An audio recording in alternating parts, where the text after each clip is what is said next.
You.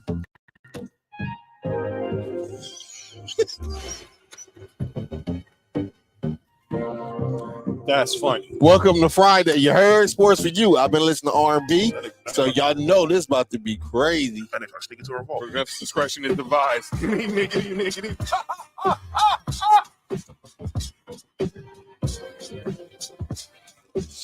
Oh, all right.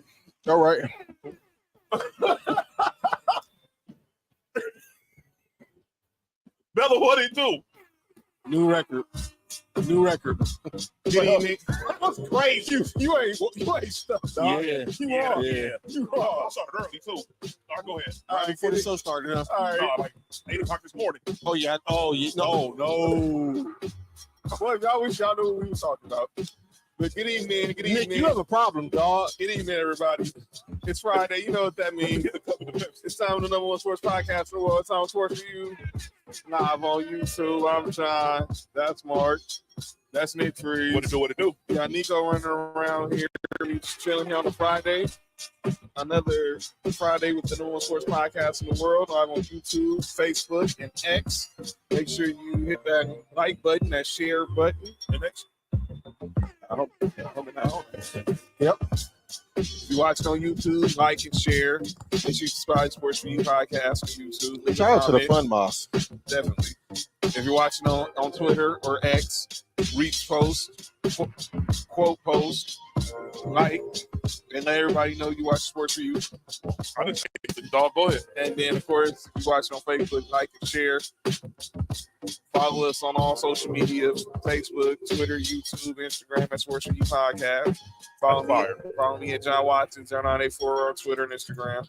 Follow Mark at Girth Wind and Fire, aka at Hi I'm Mark Wynn on Twitter. Hi I'm Mark on Instagram. Girth Wind and Fire, you heard? And follow Nick at Girth Vader, aka at 99 on Twitter and Instagram. Great caution. It's a play-in Friday. The first game is already done, so the Eastern Conference playoffs is set. That the Miami Heat advance to the clinched the 8th seed, and they will have a rematch of the Eastern Conference Finals versus the Boston Celtics on Sunday afternoon. Slight work. Right now we're watching 5, maybe. Right now we're watching the At best 5. At best 5. The 8th place game, the 8th seeded game in the play-in tournament between the Pelicans and the Kings. And the Heat is on fire. The Heat is on ball fire? No, said the Heat. Chicago just trash. Sorry, Chris. Your Bulls is nasty. Yeah, she texted me. She's like, your team is straight butt cheeks. I tried to tell her that. Are you just on text message? Hey, man, you all right? Oh, my fault. Was that hate? What's wrong with you? I don't know what that was. I'm confused. I'm thrown off by everything. I'm just minding my business. Yeah, we're live right now. But, yeah, we're watching right now Pelicans, Kings in New Orleans. I just nigga flooding. This is crazy. I know he don't drive that car in real life. Let me just have that. That's what we want to tell LeBron when he got the Kia commercials. Like, fam. like no, I've seen the car. I've seen you in traffic before. You don't drive that. Yes. That is we was at the same place at the same time before, LeBron. You do not drive anything close to a Kia. Shout out to Sam. You might even know a girl named Kia. That's crazy. That nigga car got an engine that costs much as the Kia. Fuck. Filling up the gas tank. Yeah, costs more than the Kia. Yeah, they got like a $60,000 engine. What the fuck? Let me chill. Talk about my car. But yeah, shout out to Kia. Shout out to Kia. I drive a Kia, so shout out. I used to have a Kia too. Yeah, shout out to Kia. Sam, what up with it? Ain't no cats over here. Scared of Kia. But yeah, being scared of pussy. Wow, that's insane, bro. You said penitentiary charge? Penitentiary chance. Oh my God. Oh, Nico, what you doing? You seen that too, Nico? Oh, it's crazy. Who tried to get dunked on? I don't know, but Trey Murphy. He tried to do it. Hey. Sabonis. Sabonis. Sabonis. He saved you. He messed that dunk up, not you. Yeah. If he'd have just dog, he got saved. He really did. He got this dog. That was a poster, and that was nasty. Even on a miss, that was a poster. That was crazy. All right. Make Sam, what up with it? Make business decisions next time, ladies and gentlemen. That's a good defense. Yep. Like, I get to get back. Mm-hmm. He ain't getting that though. That was one only chance. That was your one only chance, dog. Yeah, so we're watching this game right now. The Kings are up 2 in the Who's picking? in the beginning of the second quarter. Christy in the building. Sorry. Chris, what do? Our condolences. Your Bulls are sorry. Hey, Nico shirt say Bracken? No. Oh, wow. Wait, what do it say? I can't wait for the NFL draft next week. My team ain't had a first rounder since 2016 and 19. Well, technically only since 2016. The Rams ain't. That's the last time the Rams had a first round pick. Kobe White didn't score over 21 points. What the fuck? Sorry. Nigga dropped like about 55 last game. Yeah, and then when I have 13. He went from being Kobe Bryant to being Kobe Bryant. Just different one. Yeah. I nigga turned to Utah Kobe. Nah, because Utah Kobe still got up 60. My points would still have hit. But yeah, What are you talking about the points? next week. Go back to what Sam said. Next week, draft time. Draft time. Thursday, you heard? You know what I'm talking about? Thursday. I've been hearing. I don't know if y'all seen it. Y'all might not have. It's been in Bills Mafia news. Mm-hmm. The Bills might trade down. I saw that. Ever since Brandon Beane said, and when he said it, dog, I was said a receiver in every round. And he said a receiver ain't round. He said he take a receiver in every round. Oh no, he said you don't need a prototypical number one receiver to win. And who won a championship last year? Oh, Kansas City. Who was the number one receiver? Rasheed Rice. Who won a championship before that? Chiefs. And they won with their best receiver being Juju Smith-Schuster. Who won a championship before that? Rams. The Rams. Who's the number one receiver? Cooper Kupp. That don't count. That nigga was. That's cool. That's cool. But when you think about number one receivers, dog, most times you don't think about Cooper Kupp, right? What up, Pops? No.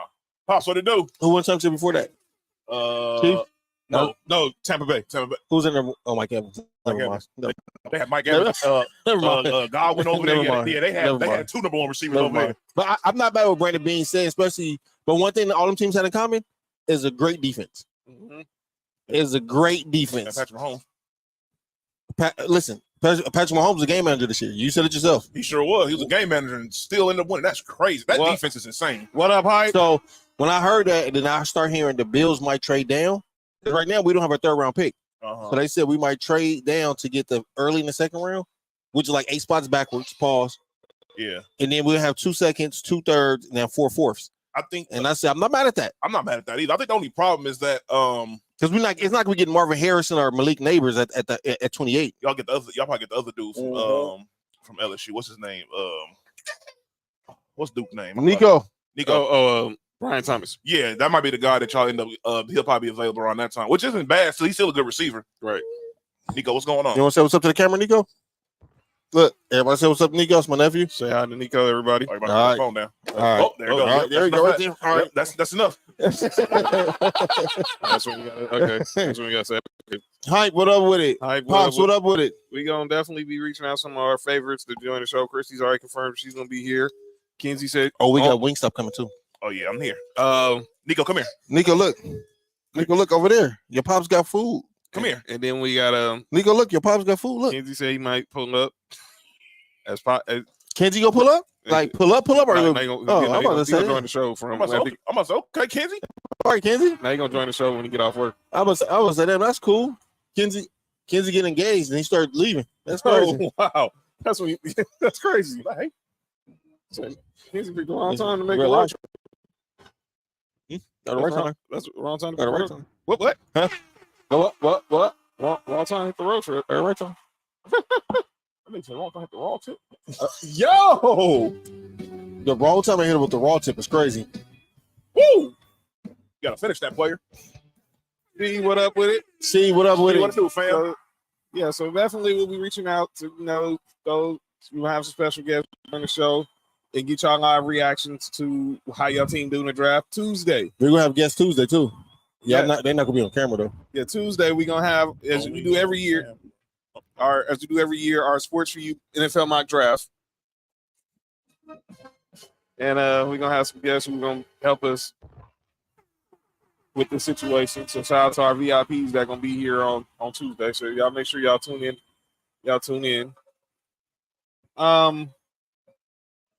Let's start off with the playing tournament. Because obviously we're gonna go to Cancun. We're gonna go to Cancun. Oh, it's Cancun time. I can't say. It's like I don't. You don't want to. Y'all just gotta tune in. Y'all just gotta tune in and see. Don't want to. You never want to spoil it. Y'all just gotta tune in and see, Christy. But yeah, I might piss somebody on camera. You gonna piss on somebody on camera? yo. Definitely not pissed on nobody. Damn, I'm gonna put somebody on camera. I mean, we're not that type of show. I'm gonna say John. I'm throwing my net on the pitch. By the way, I learned that Michael Porter's podcast. He does his podcast with Lana Rhodes. Nigga. You don't even realize where I thought this conversation was about to go. No. I was about to say, no, Sean, we don't even know that. I don't know about Odell. All right, go ahead. I thought you were about to talk about my podcast. What? My podcast. Yeah, no rules, by the way. Shout out to Mo in the building. But what it do, fam? But yeah, My podcast called Baker Mode. let's go to Cancun. Let's go to Cancun real quick.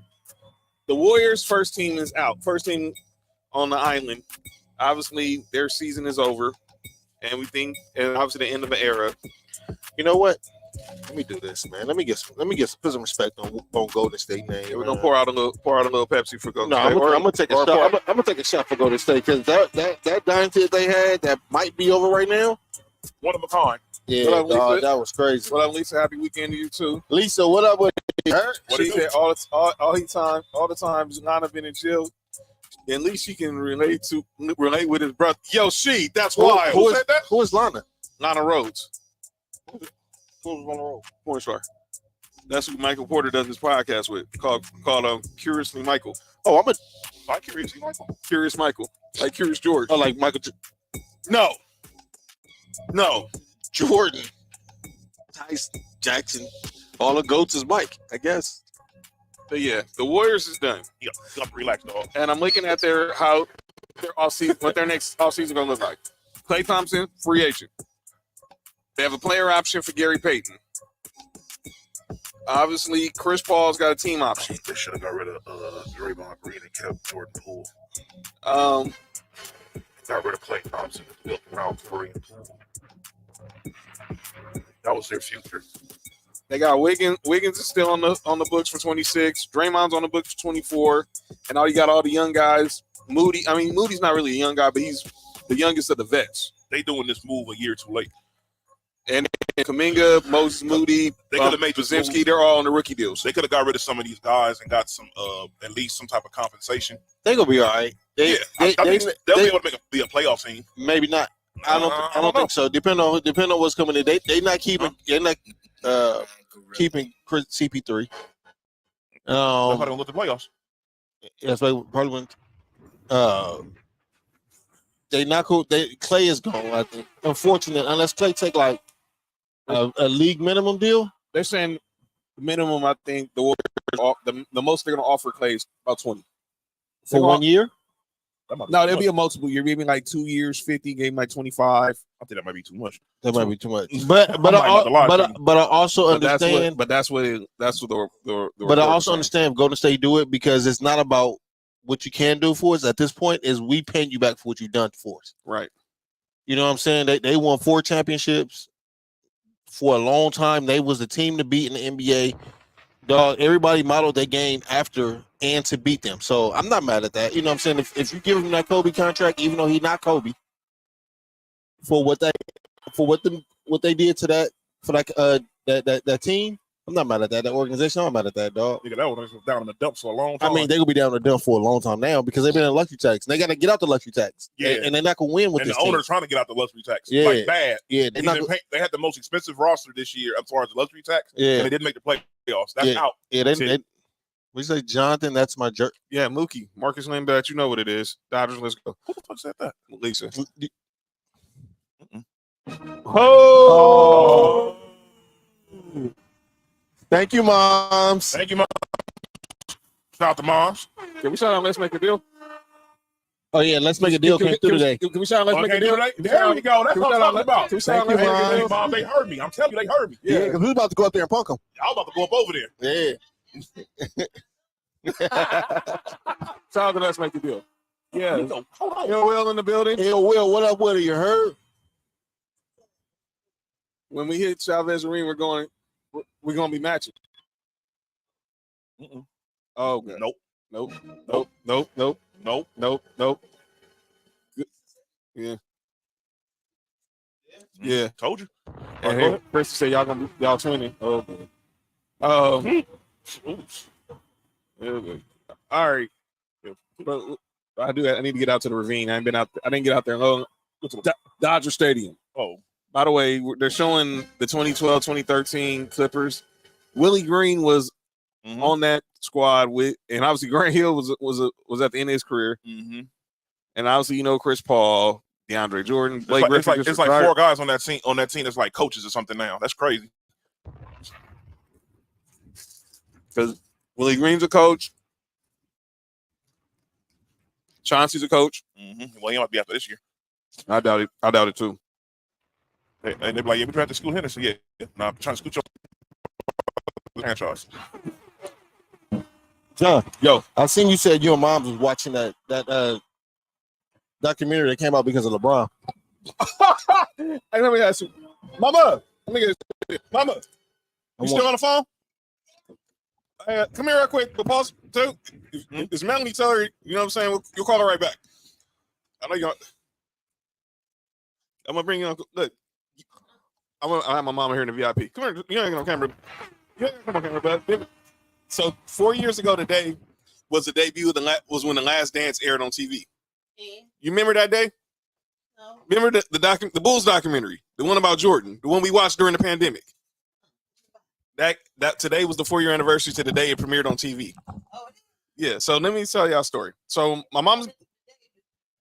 I know. I text her happy birthday. Shout out to my cousin Jeanette. It's her birthday. Happy birthday, cousin. So she called me. I don't know what embarrassing. She called me to scratch her back. So I was like, but it was like nearly 2 minutes before The Last Dance came on. So I was like, at least put on The Last Dance. And my mom's not into sports like that. So, but I turned it on while I was watching it, and we watched it every week during the pandemic. And I'm gonna tell you how dedicated my mom was to this. So obviously, the first 2 episodes was about Jordan and Pippen. And then episodes 3 and 4 was about Dennis Rodman and Phil Jackson. The next day, I went to work, and my mom, she was off at the time. I told her, watch the 30 for 30 on Dennis Rodman. And real talk, you end up watching the 30 for 30 on Dennis Rodman. Remember?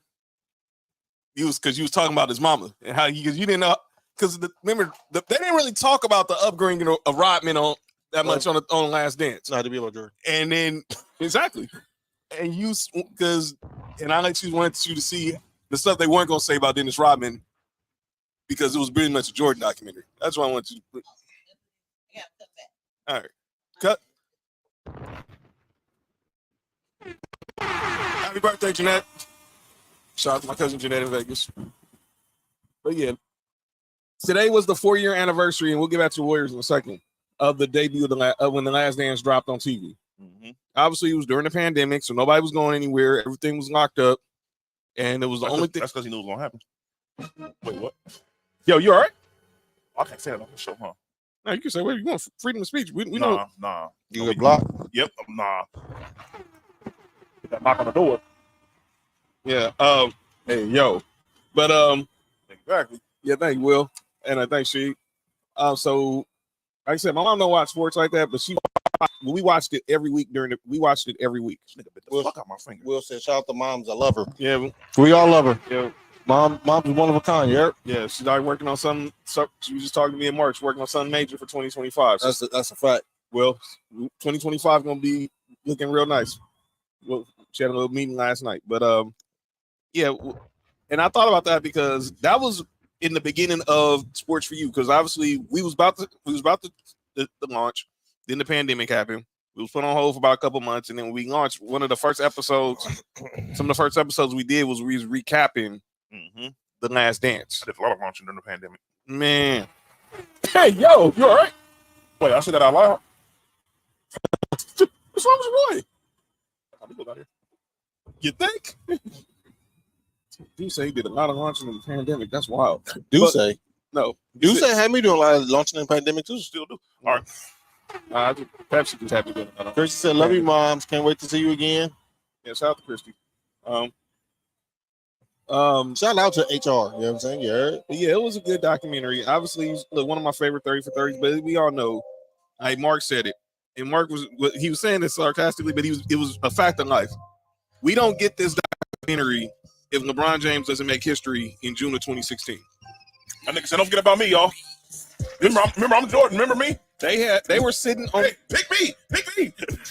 They were sitting on this footage for almost 20 years, for almost 20 years. And they had plenty of opportunity to do it. When obviously it was 20, It was a 98 year. 98 years, so They had 18 plenty years. of opportunity to release that documentary. And then all of a sudden, you get the word that Something that's never been happened before happened. Once LeBron came back 3-1 on them 73-9 Warriors, he was like, he calls NBA Entertainment Very next day. and that's when they put it in production to drop The Last Dance.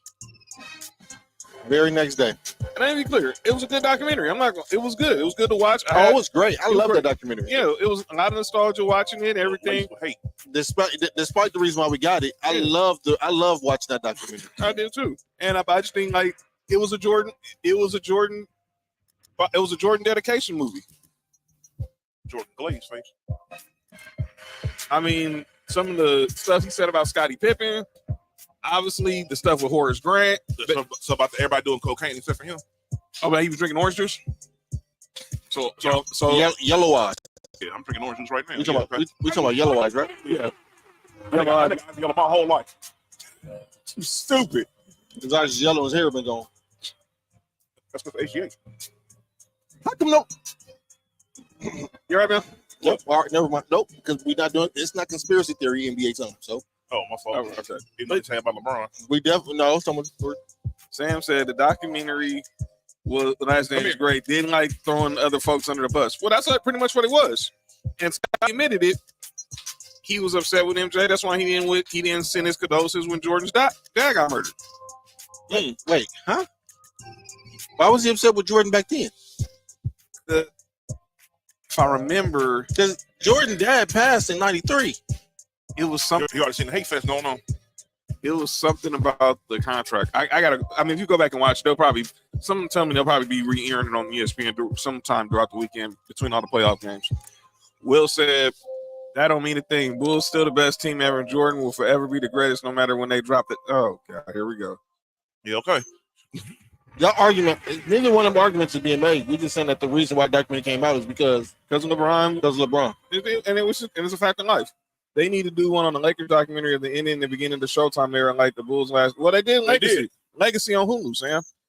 That was their version of the Last Dance. But it was more of a team thing. Yeah. Only thing missing was Kobe. Not Jordan. Sadly. Glaze. Did you see? It's on Netflix. Yeah, it's on Netflix. Did you see? When Ice Spice was on the shop. I haven't watched it. I saw the clips where she was talking about the Grammys was like a Beyonce. I never seen her clips. I was talking about what LeBron said. When LeBron said that he should have been the first person to win. He was like MVP.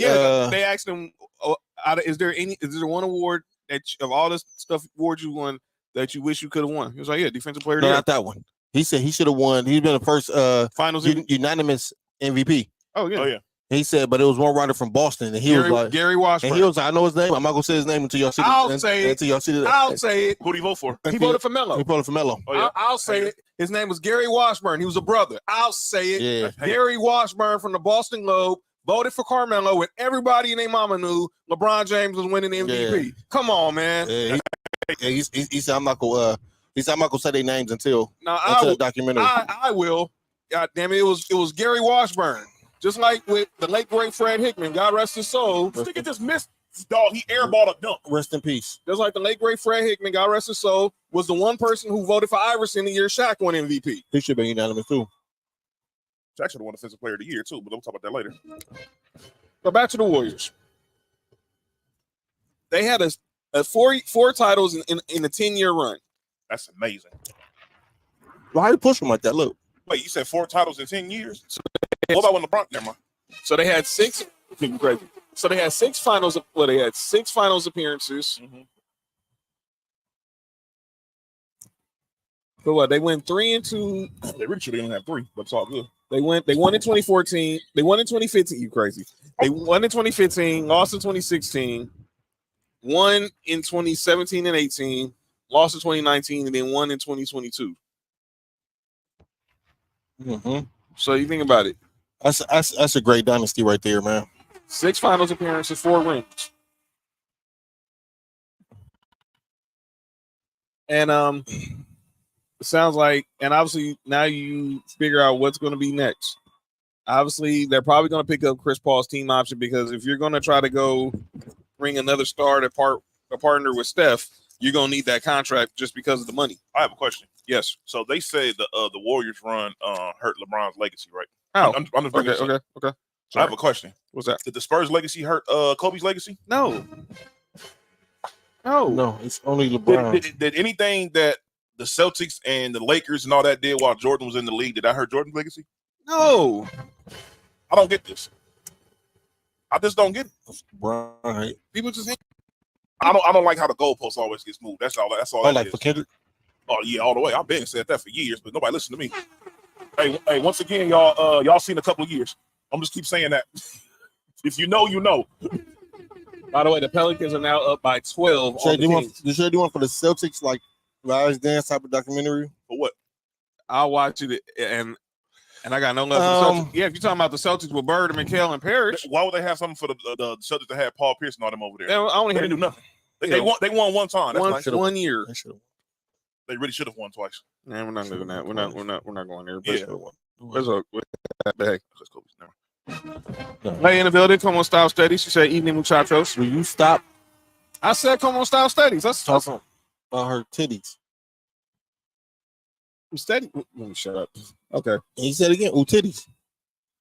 What's going on with those over there, bro? He said, "Two titties." Okay. The lemon peppers are in the building, by the way.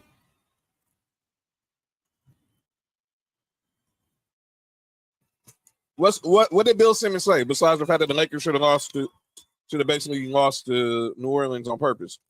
I don't really pay Bill Simmons attention. We know he's a Boston homer. John, get it together. I'm good. We got Wingstop in the house. Friday night we watching hoops, and we're on the number 1 sports podcast. And y'all are with the number 1 sports podcast in the world. So, but the question is, what happens next with the Warriors? It's okay, Jonathan. Someone else said Mox was mid the other day. Well, I don't know. I didn't say that. I never said that. So, next. Oh, what up, Chris? Almost said something crazy on air. Our boy Chris Camello was tapped. Okay, I'm gonna send you the connect in a minute, Chris. Hold on.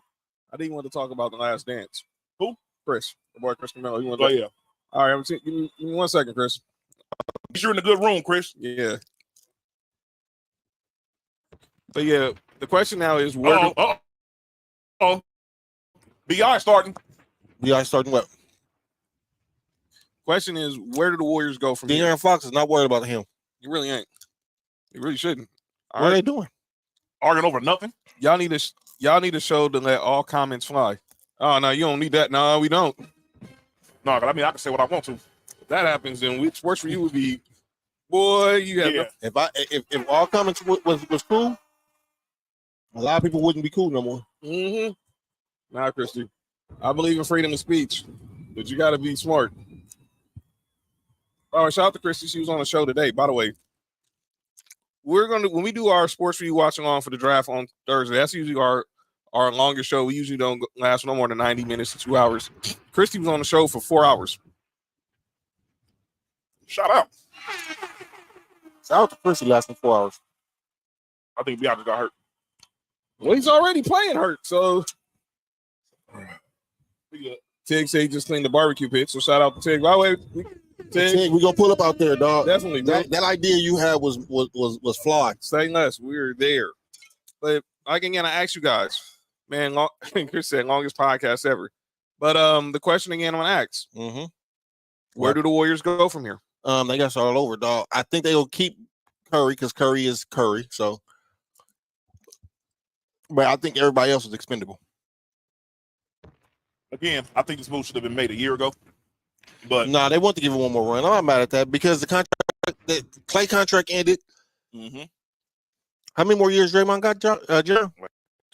3. Wait, that ain't gonna work. That ain't going to. So he gonna be there next year too. Yeah, pretty much. He's on the Lakers.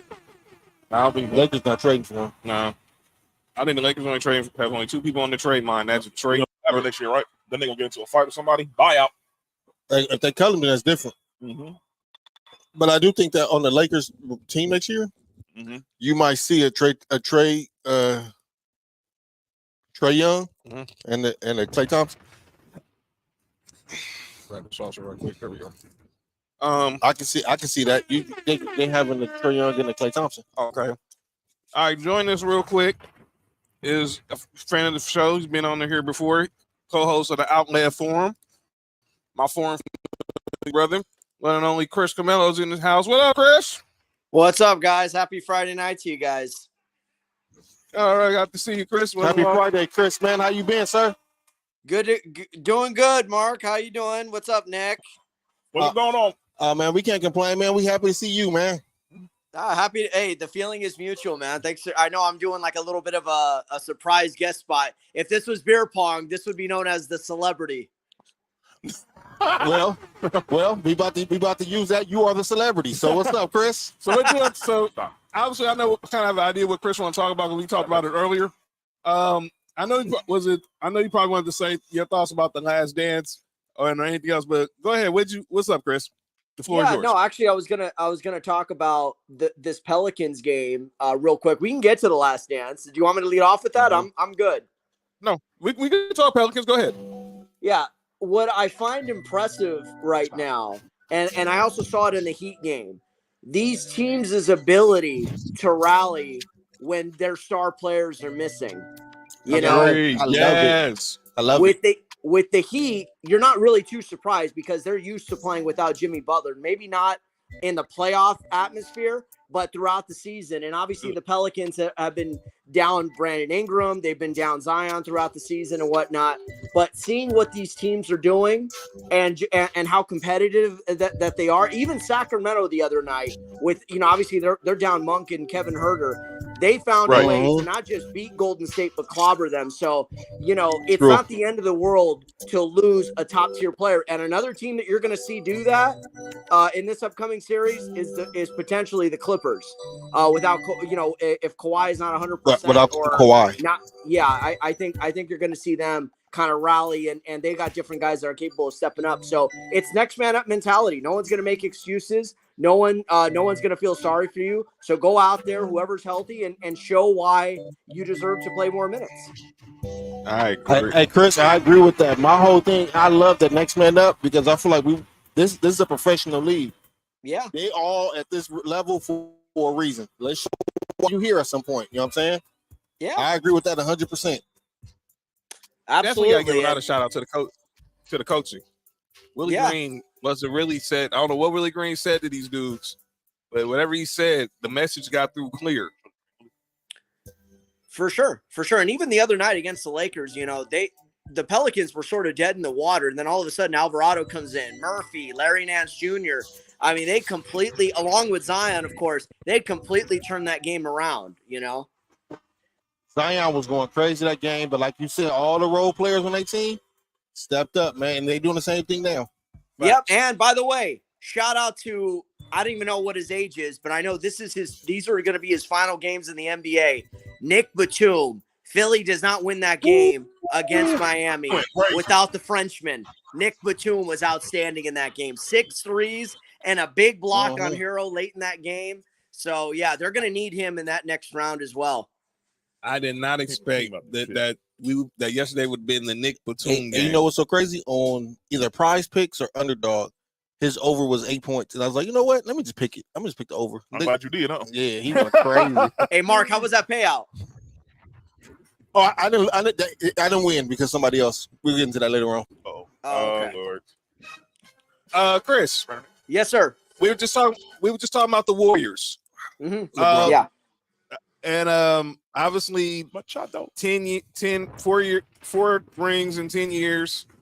Obviously, it's the end of a run. Clay's a free agent. They're probably going to have to use Chris Paul's contract to try to rebuild the franchise. Mm-hmm. What are your thoughts on the whole Warriors run and where they go from here? Well, here's the thing. Everyone's saying they got to get younger. If you really look at their roster, they've kind of been doing that the last 3-4 years, and you're starting to see these guys really develop. And, Kuminga had a coming out party this year. He was outstanding, and I'm really glad Steve Kerr finally gave him the keys and gave him the runway because I think they needed to after Andrew Wiggins. That's another guy who I think his days are numbered in Dub Nation. I think, he helped them during the championship run. They got to cut ties with him. But Kuminga is that dude, He is. And then as the season went on, Brandon Podziemski, outstanding. Oh, pick yes. At 19. Trace Jackson Davis kind of gave him that front court presence we were talking about for a long time. So you have, and even Moody is still pretty good. He's not great, but he's pretty good. So I think so. I think you're going to see, if I'm Mike Dunleavy, I continue to see those guys develop. Hopefully they trend in the right direction. What you're going to need, and Kenny Smith talked about this, and I couldn't agree with more. They need a young star, preferably a young backcourt star, I think, at the wing position. That's what they're going to need next. So you don't necessarily need to get younger. What you need next is a young star in their prime. So my thing is they're going to keep Steph, of course. I don't think they lose both Clay and Draymond. I think it's one or the other. I think it will be Clay. I think they're going to lose Clay. Yeah, more than likely. I Dallas, I know, is going to be in on him. Don't discount Orlando. Orlando could probably use a shooter like Klay Thompson, somebody with that experience. I think Klay would have a Scottie Pippen to the Portland Trailblazers a la 2000 kind of roll with that team. He can't dribble. Yeah. So anyway, that's just my opinion. I hope it's I think the Lakers should be in on Klay Thompson, but I think he might end up being the odd man out. But I don't think that open market is going to be as nice to him as he thinks it's going to be. So he may need to temper his expectations just a little bit as far as years and money. Right. I agree. Hold up, She. Our boy She says he knows you, Chris. Our boy Rasheed Phillips. Says my friend from college. Yep. Yeah, we went to Dominguez together. I went to Dominguez from 2008 to 2013, and I met him during that time. Him and I don't know if you guys know Tony Long. All right. Well, the three of us, we had classes together and all that stuff. So yeah. What's up, Sheed? Yeah. Good to see you, man. Yeah, she's definitely a loyal member to the family. All right, let's talk about our Lakers, man. Yes, sir. What are we thinking about tomorrow? What we think? Well, this the whole series. I think it's going to be a longer series than last year. I think Denver's bench is not as good as it was a year ago. Here's the problem, though. Their bench, this is sad to say, their bench is still better than the Lakers. That's just the truth. It's not as good as last year's, but it's still better than the Lakers.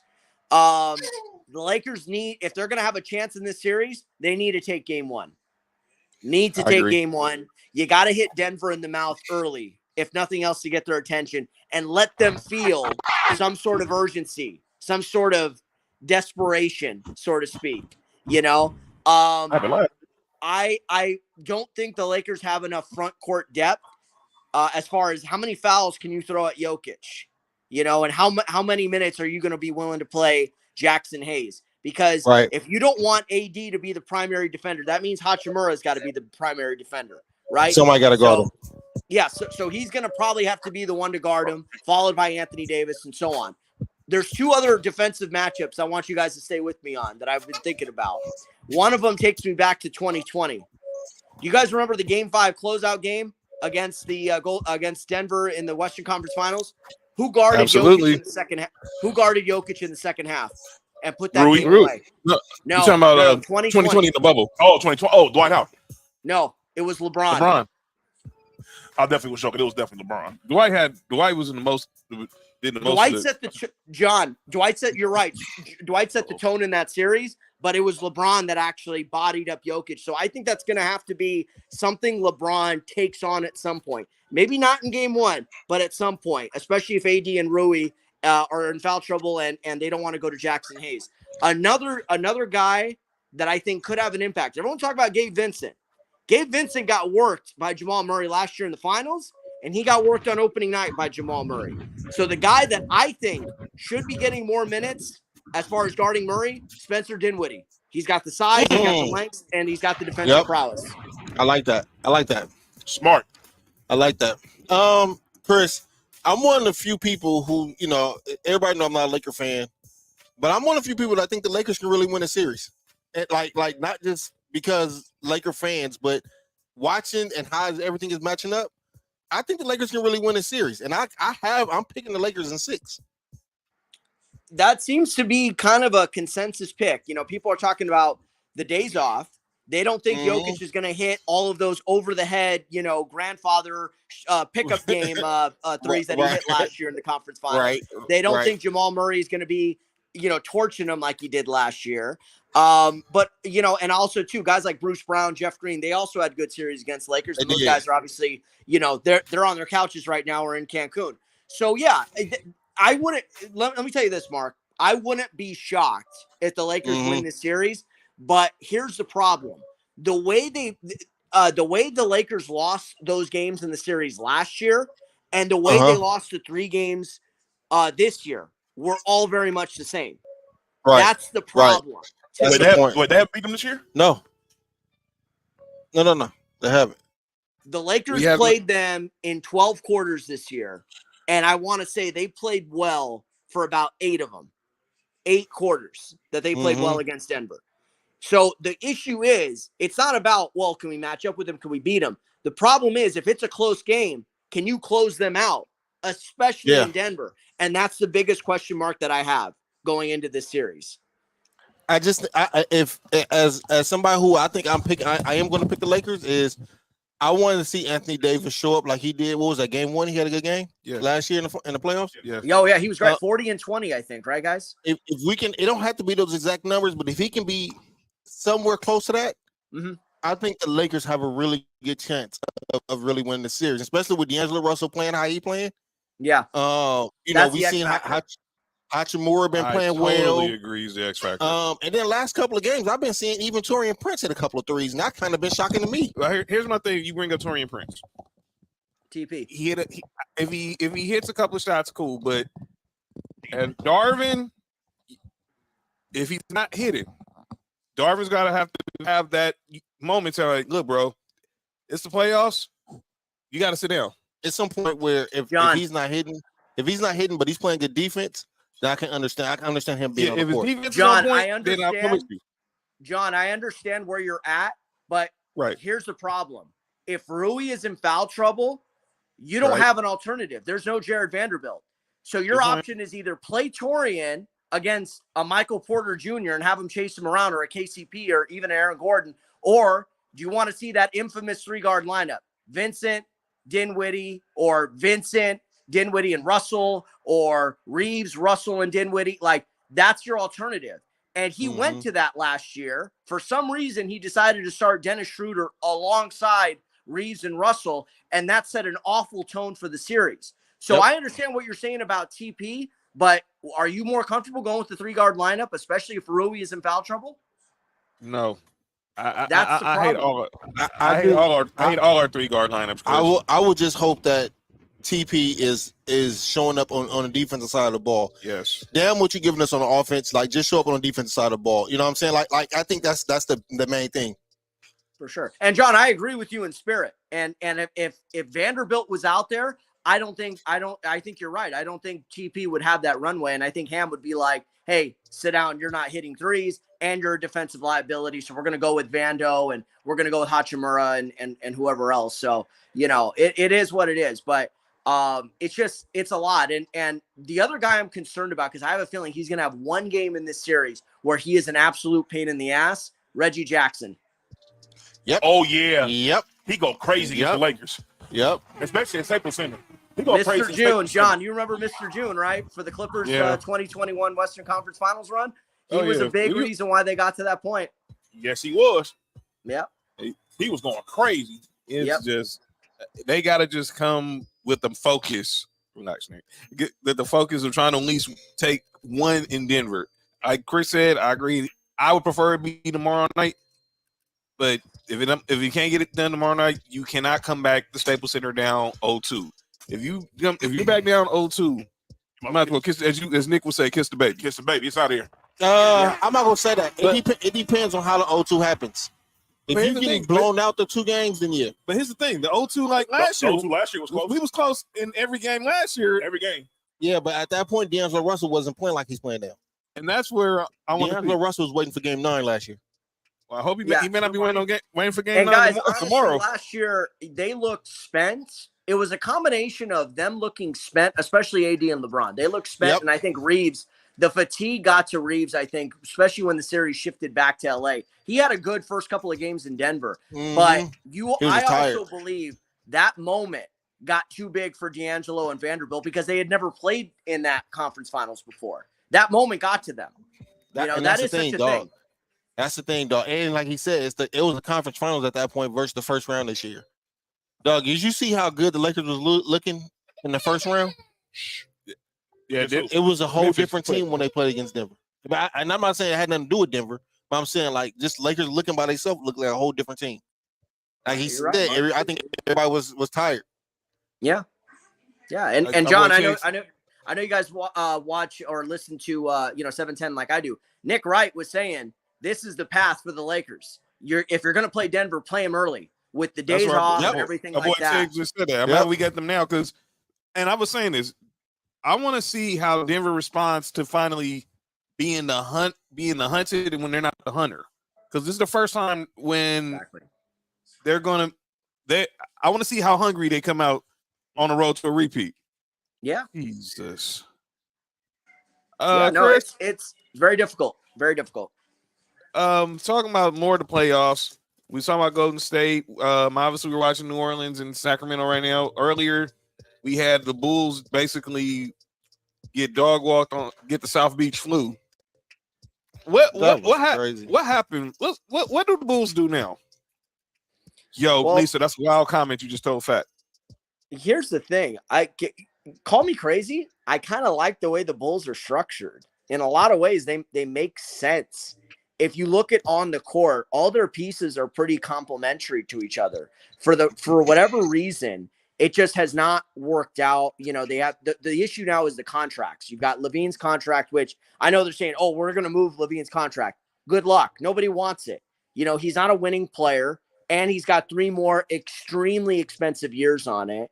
Maybe you could move Lonzo's contract because it's expiring. But Vucevic is going to be tough to move. DeRozan and Caruso are free agents, so they could potentially walk. And the other young guys that they have, Javonte Green, they got that dude Terry. I like Dosunmu. He's a pretty good player. I like him too. He's good. I like him too. Yeah, Kobe, they got Kobe wiped the ball in. Yeah, Patrick. Don't forget they have Patrick Williams. He got hurt this year and missed the second half of the season. So, I don't know where Chicago goes because, on the one hand, it's if Lonzo Ball is healthy, we know with that nucleus they were winning. Don't forget, 2 years ago they were winning when Lonzo was in there. Once Lonzo went down and the ball distributor went down, then it became a lot of one-on-one offense. They're a good team. They're not a great team, and in an Eastern Conference that's going to continue to improving it better. This is the only thing that they could hope for is to be a play-in team. So they got to decide, do we continue to chart the path forward or do we try to move off whatever assets we have, get a couple of draft picks, and then try to, continue to build from within? I don't know. Rebuild right really there, don't. yeah. All right, so like our girl Christy, she's a diehard Bulls fan, a Chicago native. She says keep Kobe White. DeMar wants to stay, maybe get rid of Vucevic. Vucevic has got value. He had 16 and 14 tonight. I mean, the guy is a walking double-double. He's a not great walking defensively, double-double. but he's not horrible either. So He's a bucket too. And they said keep Caruso. you're right, Nick. It starts with coaching. We need to she wants to get rid of Billy Donovan. I'm He going may- to ask y'all real quick. Go Go ahead, Chris. No. I was going to say that may be the only thing that actually makes sense because if they end up, whether they lose those guys or keep those guys, here's the problem with keeping them. You're going to have to basically double Caruso's salary. And DeRozan is still, let's be honest, his game has not regressed at all. In those 3 Not one years, bit. he's the same guy in Chicago that he was for those years in Toronto. So it may end up being Billy Donovan. You guys are right about that. Go ahead, John, you were saying? I was going to say about Billy Donovan. He could have put the job with Kentucky. I know they wanted him. Now they hired Mark Pope, who used to play, who was on that 96 team with Antoine Walker. The coach at BYU. Antoine Walker. He played on the team with Antoine Walker and Walter McCarty and Derek Anderson. He was the coach at. He was right now the coach at BYU. Now he's the guy that's going to replace Calipari at Kentucky. By the way, Chris, yeah, I got to ask you about your fellow Sicilian. Yes, well, I'm Ishkadan. He's Sicilian, but go ahead. Thank you. I had to. I'm just kidding. Go ahead, John. Hey, we got your back, Chris. He tripping. Hey, we got you. You know, if you don't ask, you don't know. So there you go. But guys, I think we both have the same size nose, so that's that's also Sonny in the building. What do you make about what you think about Calipari, man? His whole tenure in Kentucky. Now he's going over to Arkansas to replace Musselman because he's now coming to UCLA because he's going to USC now. Yeah, it was a very interesting move because that move was not an upgrade. And when you look at every move that he made, going from UMass to Memphis to Kentucky, like a lot of people will feel like that's the gold standard. But, I think he kind of felt he wasn't having the same impact with recruits. He wasn't having the same impact of success. He wasn't having the same impact that he had for so many years in Kentucky. I wouldn't necessarily call his time with the Wildcats a bust because what he was trying to do, more so than winning national championships, he was trying to get those guys to the next level. And he essentially became the poster boy for the one and done. Come here, I'll get you to buy in, I'll make your reputation a good one. That way, even if the numbers aren't flashy, you're going to go high and you're going to go to the NBA and have a good career. And all of those guys that he has coached have essentially had a good career, right? Tell me who, right? With the exception of maybe the Harrison twins, all of those guys have had good careers. And Kid Gilchrist. Kid Gilchrist. Yeah, Kid Gilchrist, that was another one. Doran Lamb, even Terrence Jones had a couple of good years. He had a couple of good years. But most of the stars that went there, the 4-star recruits, most of those guys have gone on. So, he's done a really good job. But you're right though, John, it was a bizarre move. Like you're going to Arkansas, but maybe he feels the landscape is a little bit not as competitive. He could kind of go in there and swoop in. Or when he left from UMass, wasn't it allegations following that? When he left Marcus Camby. When he left Memphis, it was allegations following that. Do y'all think possibly did he cheat? And this Kentucky move is allegations following that? It wouldn't doubt me because there's always smoke. Which one? Okay. Well, there's lemon peppers right here. It's always smoke whenever with that follows Calipari wherever he goes. But I thought. When I saw the news of him going to Arkansas, I thought it was odd. But he'll build that team up. Obviously, they was pretty decent under Musselman. They got to the tournament 5 years and 3 Sweet 16s. I think 2 Elite 8s and 3 16s. Yeah, and now he had a good run at Kentucky, man. They both guys. And by the way, I'm excited for Musselman. I was really sad to see. I'm a USC guy. I was really sad to see Andy Enfield go, but I think Eric Musselman's a really solid replacement. I think he's going to do a great job with with the recruiting over there and everything. But yeah, it was bizarre seeing Cal go to Arkansas. But like I said, less competitive conference. They're going to give him the keys and allow him to do what he wants to do. And just like with, I'm not going to say what Saban did at Alabama, but remember, Alabama was not exactly a great school when Saban took over, and then he turned him into a football powerhouse. True. So Calipari could, that's true. Let me underline, could have a similar impact. Maybe not with all the championships, but have the impact with building a culture, because he built a culture at UMass, in Memphis, and Kentucky. Stop throwing stuff. Hey, Chris, you're right. Everywhere he went, he built that culture. He got cultural currency everywhere he goes. So, and then let me clear. Obviously, Musselman did a good job there, and that's how he got the SC job. But we all know that Arkansas has been long from the days of the 40 minutes of hell teams with with Nolan Richardson and the crew back in the 90s. Mm-hmm. Oh yeah, and he don't have Scotty Thurman and Corey Beck and. Ty Day, you know those guys. The team that won the national title. With Calipari, they're getting the tournament because he's gonna get the recruits. And obviously some players from Kentucky are already heading over here with him. The question is, what is his legacy if he only ends with one ring, one championship, that one title with Kentucky? He's already in the Hall of Fame. So he went in the Hall of Fame years ago, and he was going to be a Hall of Famer regardless. Right. He's fine. But Sorry. John, you could also make that argument. Dean Smith only won 2 in his career, and he coached some of the greats, not just in college basketball, but guys that ended up becoming stars at the NBA level. You know, I mean, the thing is about college basketball is, keep in mind that tournament, you've got to consider this. It's one and done, guys. You have one bad game, you're out. It's not a 7-game series where the best teams will win.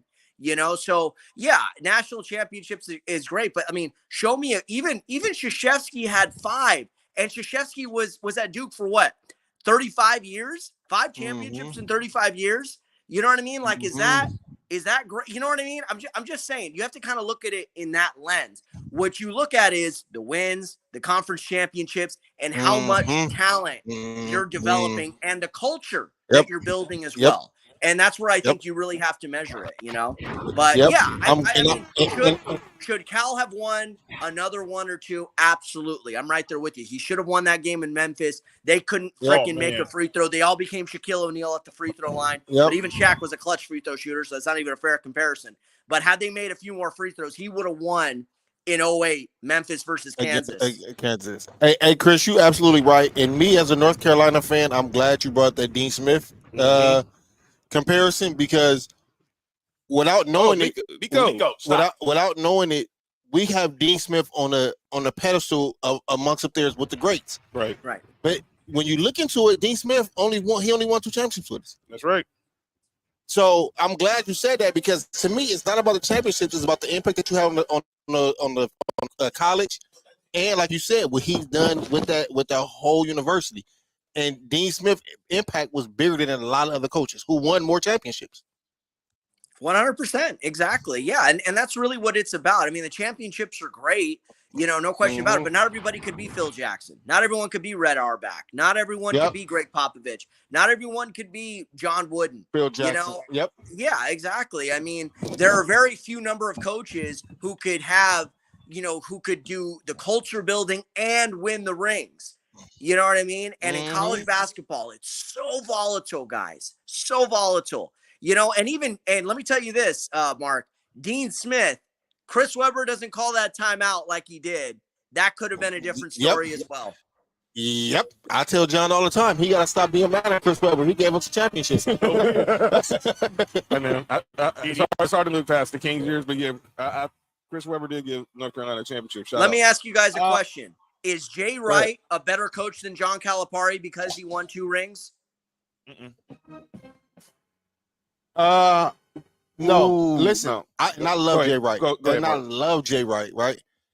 I think John Calipari is a better coach strictly on the base of him having been doing with one and dones. You don't have the second or third year with a lot of these players. Right. So you don't have that. So he's coaching these one and done players 1 year and you out, and he's doing the same thing over and over again. And he's finding himself in the same positions. That's a testament to the coaching. Not taking out from Jay Wright, because Jay Wright has the same players that be 3-4 year players. So you can have that continuity with them. And now they're the older statesmen on the team. They telling the younger players that might be more talented, but they can show them. You at Kentucky with Calipari, dog, is all freshmen and sophomores, dog. That's a testament to coaching for me. Shout out. I think I'll take Calipari. I'll take Calipari over Jay Wright. Jay Wright's a good coach, and I love Jay Wright. And there's no shot at him because I love Jay Wright. I'm really shocked that it's not a shot Kentucky didn't go after Jay Wright. Didn't go after Jay Wright either. I was calling him J Rock. Wrong sport. I'm shocked that Kentucky didn't go after Jay Wright. Sport that nigga do. Gangbang. Go ahead. But the Olympics. But yeah, Jay Wright was a good coach. I hated obviously the North Carolina game. Obviously, but unfortunately, they got the one shot to Kelsey Plum. My God. By the way, the Pelicans are sending the Kings back to Bourbon Street right now. They're up now by 14 in the third quarter, 65-51. Zion, stop ready for game 1. I'm going back and forth between that and the Dodger game right now. But yeah, no, they're looking good. By the way, I didn't realize this. The Pelicans have beaten the Kings 5 times this year, including the play-in tournament. They said that this morning that they pretty much ran the table on these dudes, and they look like they're about to do it again. Yep. And to be on the road in 48 hours to have to head to OKC. That's enough of that for them. OKC the next round. What? Speaking of OKC, they're gonna announce the awards on the nominees for the NBA awards on Sunday. Yes, right sir. before the Bucks Pacers game. Mm-hmm. We know Jokic is going to be one of the MVP finalists. Mm-hmm. Yes. I think if I had to guess, it's Jokic, SGA, and Luka. A lot of people are making the case for SGA. By the way, congratulations on the Converse deal. But I think it's Jokic's award to lose. Why? People become numb to greatness. Well, that's definitely true. That's LeBron. Mm-hmm. Jordan, Kobe. He'll have it'll be 3 MVPs in 4 years if he wins MVP this year. Yes, sir. If you had a vote right now, Chris, I'm giving you those 3 because I think those are going to be the 3 that have the most first place votes. It's Jokic, it's Luka, it's SGA. Your vote goes where and why? Okay. As far as him resurrecting a dead franchise, SGA deserves it. Number 1 seed in a very competitive conference this year with a very young team, a young coach, an organization that was really in shambles after Russell Westbrook got traded, Paul George got traded, etc. And of course, Durant and all of that. He deserves that.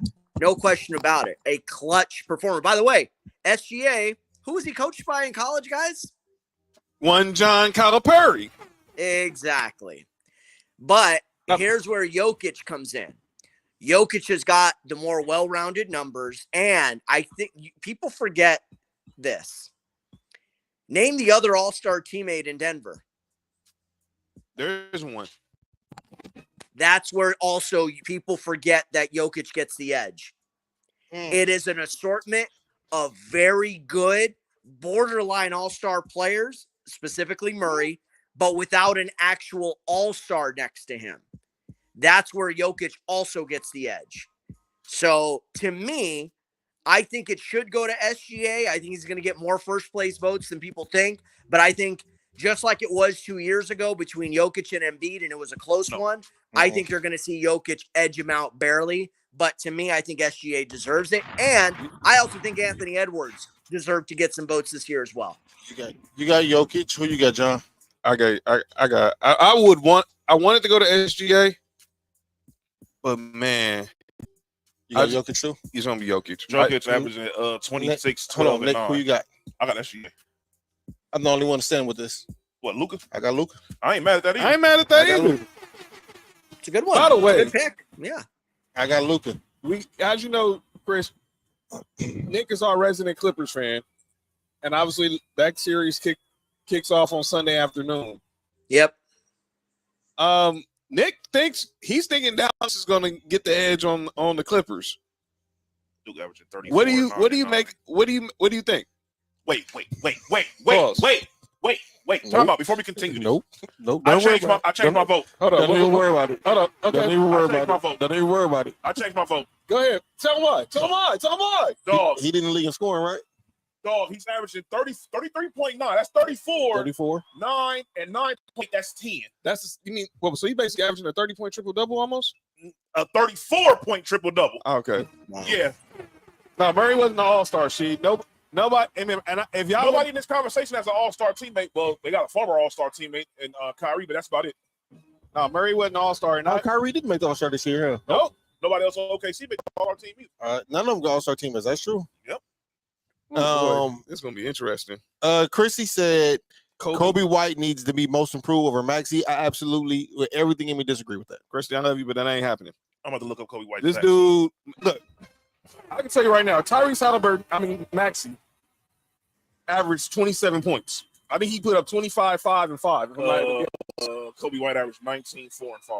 And I guarantee if you go to Tyrese Hold Maxey, on. What did he average? I think he averaged 27, 5, and 5. Mm-hmm. He was exceptional this year, and he made it. And he made the 9.7 last year. Who? Kobe White? Yeah. Yeah. That's a 10-point jump. That's crazy. That is crazy. That is crazy. But for sure. Yeah. But you know what, though, Maxey kept – here's where Maxey will get the votes. Maxey kept Philadelphia in it when Embiid was down.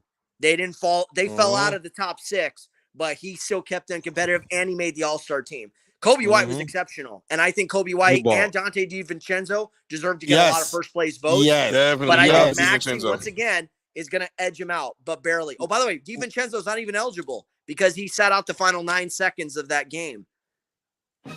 Wait, huh? Whoa, what?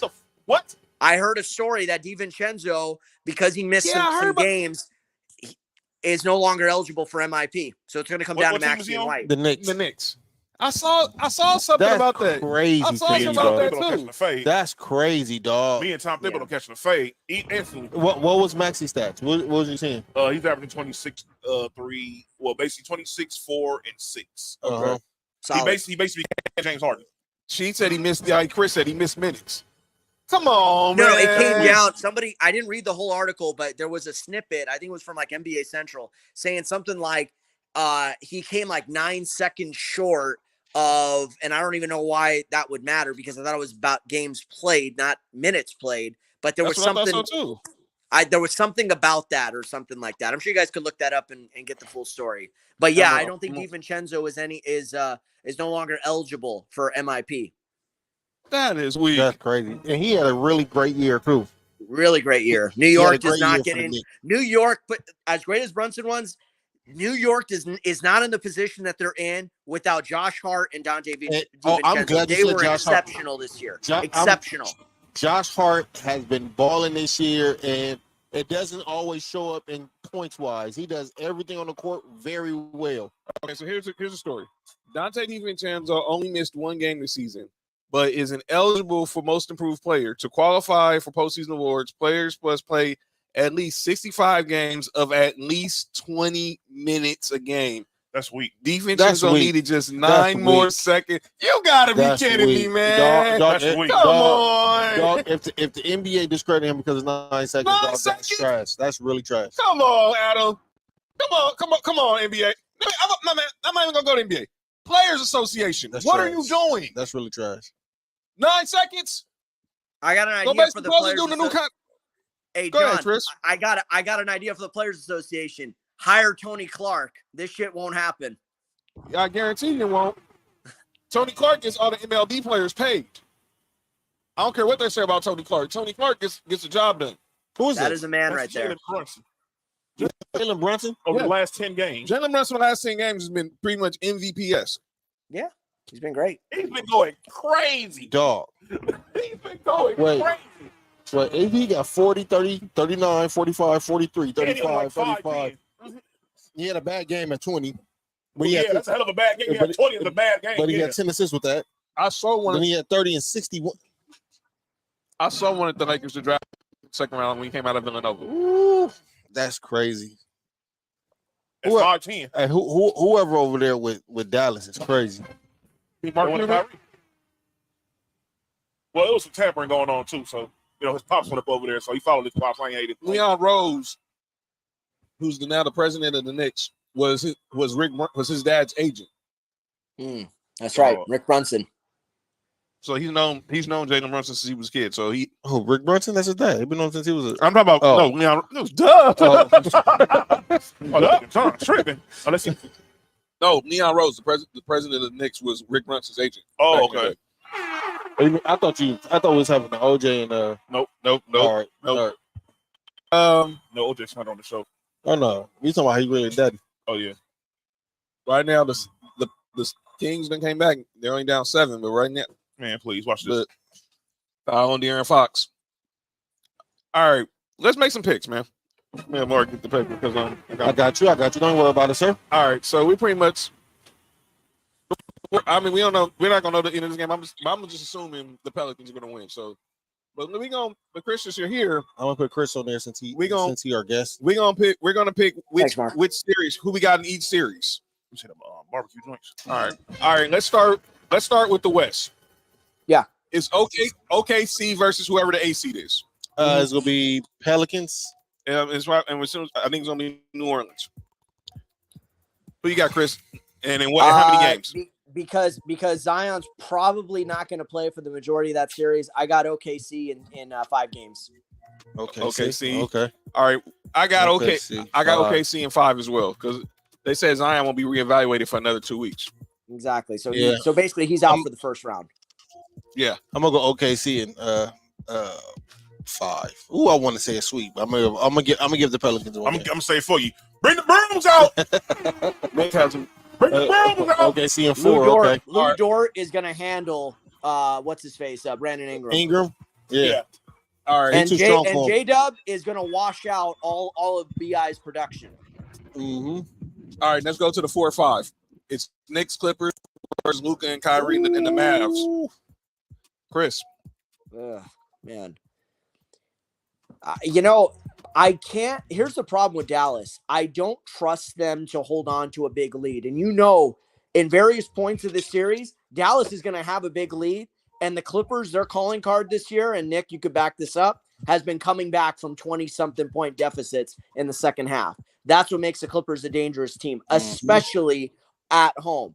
That being said, if Kawhi is not healthy, they don't have anyone that could match up with Luka consistently. So I'm going to go Dallas in 7.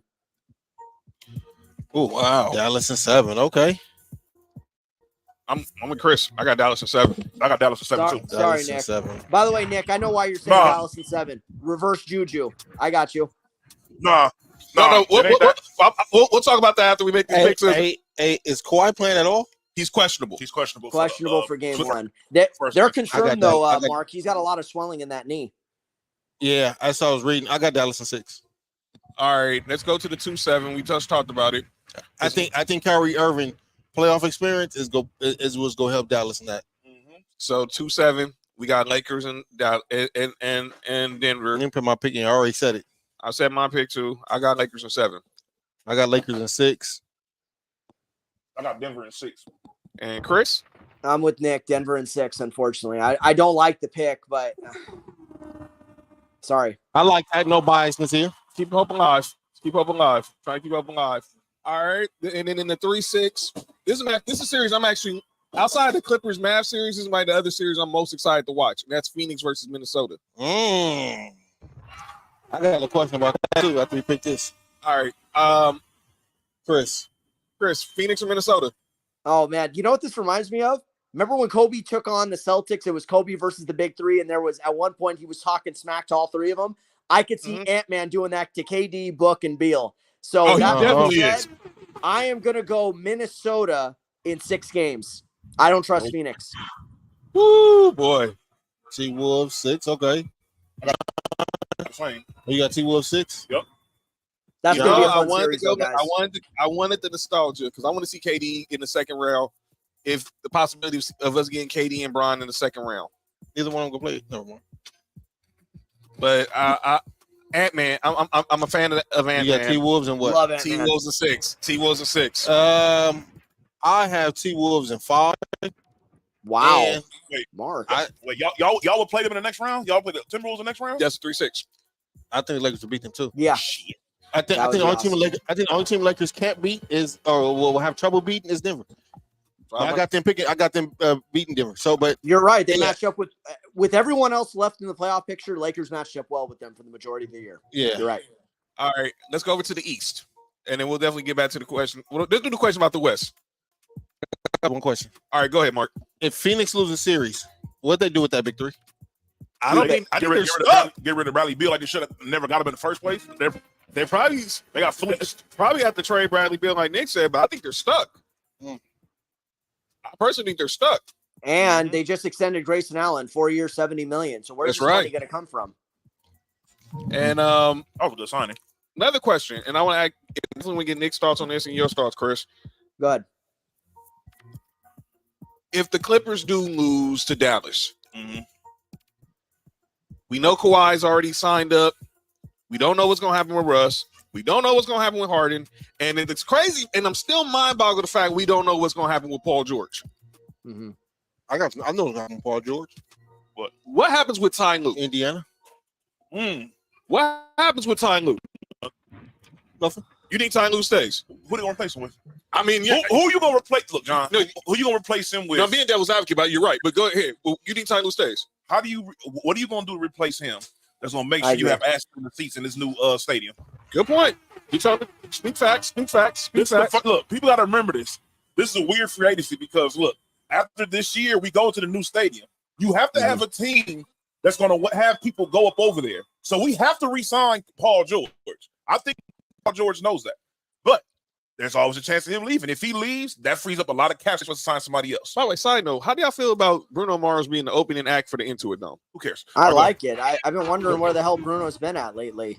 Losing his money in Vegas. That was a fake story. That was. But she said Adrian Griffin maybe. No. No. But that's not an upgrade. You cannot get rid of that's not an upgrade. We'll get to Adrian Griffin in a minute because I got a question too. What? All right, so the Lakers next coach. Let's go over to the East. Wait, did I say that out loud? All right, to the East. Let's start with the 1A, which is going to be the rematch of the Eastern Conference Finals. Celtics and the Heat. Sorry, Trail. Bring the brooms out. No Jimmy Butler for at least 2 Brooms. Celtics. Spoelstra's going to have those boys ready, but I don't think it's going to be enough. Too much talent. Chris, what you got? I got Celtics. Boston in 5. But they accidentally lose one? Yeah. 4. Chris got Celtics in 5. I'm with Chris. I think they'll win one in Miami when it don't matter. Yeah, knowing Boston, I think they might win I think they might win game 4 when Boston up 3-0. So basically, Jason Tatum and LMA had a long night, huh? That's probably what happened. All right, the 4-5 matchup. I have one with it too. That's why you pulled up. That's Cleveland, Orlando. Jake said Celtics in 3. Celtics in 3. All right, the 4-5. This is going to be an interesting one. 2 young up-and-coming teams, but one got questions, and that's Cavs versus the Magic. We all know Magic? Yeah, that's the 4-5. Can I pick my team first? Yeah, go ahead. Give me Magic in 5. You heard? I want to root for Pop. I don't want to root for guy, man. Give me Magic in 5. He's one of the few that's all right. But I'm a Paolo fan, man. The boy good. He is good. Give me the Magic in 6. Jamal Mosey's first time in the playoffs. I give him. Chris, who you got? Somebody said this is a series. You know what? Call me crazy in this one. This Crazy doesn't prove anything. Cleveland in 7. Mm-hmm. But I'm not mad at that pick. And here's the reason why. They're going to win the series, but no one's going to be convinced that they're going to keep Donovan Mitchell. That's why Donovan Mitchell going to the Lakers or Knicks next year. Or the Warriors. Or the Warriors. Okay. Nick, who you got? Magic or the Cavs? I got Magic in 5. Magic in 5. All right. Wow, you guys are giving Orlando a shit ton of credit, but I'm not mad at it though, man. Actually, can I be honest? I would prefer Orlando to win that series. I would too. And then let's go over to the 2-7. We just talked about this team, and that's the Knicks versus the Sixers. Loving this series. Ooh, this is a tough one. The Knicks versus the Sixers? I got the Sixers in not your average 7. You got the Sixers in 7? Yes. Oh, okay. Rough series. I don't think. Who you got, Chris? Man, you know, if Embiid is even at 75%, it's better than nothing. I got Philly in 6. Philly? 6. Okay. John, who you got? I got Knicks in 6. And can I tell you why real quick? Yes. Maxey is not going to stop Brunson, but he's going to wash out the production of Brunson. My boy, let me tell y'all something. My boy Rashad from church, he's been bugging me all week. He wants to put a dub. He wants me to put this dub up against for Nuggets versus Lakers. Why? He thinks because I know he thinks I'm gonna be emotional and bet. I've never been the guy to bet on my squad. I've just never been that dude. Even when like when me and Mark go to Vegas, it's rare that I bet on North Carolina. Oh snap! I bet on North Carolina on a parlay, Chris. But I got the Knicks in 6. I got the Knicks in 6 like too. 25. All right, and then Who, Brandon? No, Zeller. Oh, And Dog got the George Jefferson. Is that Cody Zeller? One of them Zellers. He got to be older than that. He been in the league at least 10 years. I got Kobe Zeller- Knicks in 6. What's next? What's the next series? And then the final series is Bucks versus the Pacers. Woo! Can I pick that series first? No, Yes. Give me Pacers in 6. You heard? same here. That makes 3 for me. Pacers in 6. Yeah. Yeah. I think I'm about to be nice I'll by saying join. 6. I'll join the crowd a little bit. Milwaukee just kind of seems there's way too many question marks. And here's the thing: Indiana could match up with them. The front court, they can match up with them. In fact, I think without Giannis, they have a slight edge in the front court with Miles Turner and Spicy P. And once again, you guys know what is my theme of the night? Washing out production. Halliburton can wash out whatever Dame does. Hey, Chris, I would pick the Pacers if Giannis was there. I would have too. I would say Bucks in 7 if Giannis is there. Listen, they haven't beat Indiana all year long. And they got washed a couple of games. They got blew out a couple. With Giannis there. With Giannis there. Yeah. But that leads to my next question: is how stupid does Milwaukee look If they lose this if first they round, lose this first round after firing after having that? you know what that means? Giannis gonna be like, bye. I think Dame is one and done. Never got him in the first Dame's place. hold on. Dame's going through some stuff. You know. Well, look, I'm only. Yeah, his girl got DUI. Huh? Well, we know what's going on with Dame. Yeah, But I think and sometimes we personally- underestimate how that can impact people's play. Yeah, I agree. We know what Dame's going on. What's going on with Dame and with his family? We all know. If y'all don't know the story, there's no secret. But we know what Dame's going on personally with his family. Right. I think personally, it was just a bad fit. I get the name game with getting Dame, but let's be clear, they're not the same team without Drew Holiday. Bingo! He plays for the Boston Celtics, and he will for the next 4 years. And it looks like how Milwaukee looked when he was up over there. And that's why he got a new 4-year, $135 million deal with the Boston Celtics. That's crazy. He's still a hope with the UCLA though. No, I agree. I mean, here was the thing. I was always hoping if they traded for Dame, it would be a deal centered around Chris Middleton, not Drew Holiday. You know, and that was the thing. I always thought Dame with Giannis, that would be lethal. It should be lethal together. But sometimes these things don't work out for whatever reason. You know, Dwight and James Harden should have worked out better than it did in 2014, 2015, and it didn't. I was coaching. You know, so I mean, That was there are definitely times where Tony. these things don't work out the way we think that they Really? should. Dwight You know what I'm and James saying? Harden. It's just how it is. Mark, you had something you wanted to say about free agency. I forgot what. Paul George. Oh, I definitely think Paul George can easily end up back in Indiana. That would be insane. He never want to leave. I would say Philly. Philly's not bad neither. See, I think Philly, because I don't know. We'll definitely when the Pacers season over, have to look at their cap situation.